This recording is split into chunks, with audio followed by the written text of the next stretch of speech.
This time we are going to improve upon this here. You notice that this is done when n is odd. Odd times odd is odd, plus 1 is even. So this operation guarantees that it's going to be an even number. So it will be divided by 2. So therefore, what we could do is we could actually do the whole thing right on the spot. Let me see if I could do this here and do this. That would reduce the number of steps that it will go through. But it will mess up what kind of a maximum number I got, right? Because we don't know if the maximum that I got was number that I had after chopping by 2 or came from here. But if you're interested in how many steps it takes and if it eventually converges or not, then this is a more effective way of doing it. So we could change it to this. Okay, so it goes like that. And the result will be the same as before, except it will have fewer steps.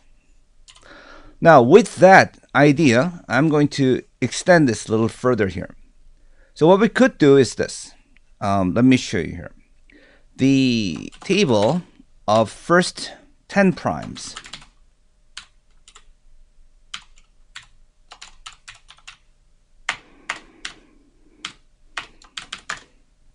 These are the first 10 primes. The Collatz conjecture is using these two numbers here. See, if it's a multiple of 2, then divide by 2. It's not, then multiply by 3, and then add 1. But why? Can we extend this to further here? So Collatz conjecture is often called 3n plus 1 problem. But why 3? This has to be 1 or has to be an odd number. This also has to be an odd number. Otherwise, it doesn't work. You can easily see why it doesn't work. If it was odd number, say 3, then you multiply by an even number like 4 and add 1 here. It's going to be an odd number. You do the same operation again, it will be an odd number. It just grows without bounds, right?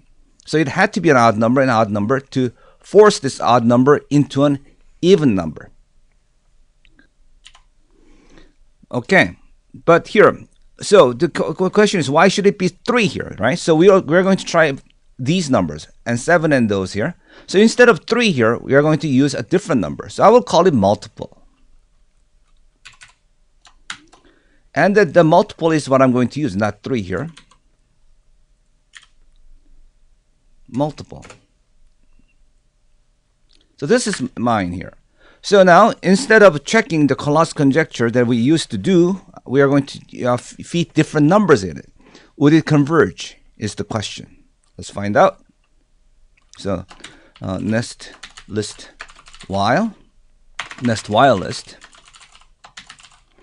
And then the operation will be Collatz of 2 parameters. But this cannot take 2 parameters. It takes only 1. So we have to play a trick here. We have to group it into a single one like this. And define it. Let's see if it works here. So if I do Collatz of, say, 3 and 2. No, actually, I should say, 3 and 3. So did it work? This is an even number, so I multiply by 3, which is 9, added 1, which is 10, then I divide by 2. Notice I'm doing 2 things. So I got 5 here. It does work. Okay, so here we got Collatz of, so this becomes a single variable like this. And then what is different is that this is how we define it, the beginning. So here, oh, by the way, this is wrong also, because this is iterations here. So I have to produce the answers, and I have to tell what number I'm passing. It still needs a second number every time. Of course, I'm not changing the second number. Goes like that. So when I do this here, it will tell you 5, 3.